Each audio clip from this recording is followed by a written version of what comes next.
मला राधाकृष्ण विखे पाटील आणि सगळ्या कमिटीला सांगायचंय, अरे बाबांनो, अगोदर भारतीय संविधानामधून जो कायदा निर्माण झाला त्या कायद्याला म्हणतात रिझर्वेशन ऍक्ट, तर वाचून घ्या।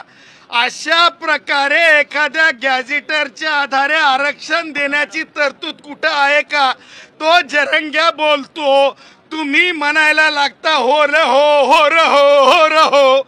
असं नाही रे बाबांनो, गॅझेटरच्या आधारे कोणत्याच प्रकारे मागासलं ठरत नाही, एका वर्गातून दुसऱ्या वर्गात पाठवा असं ठरत नाही।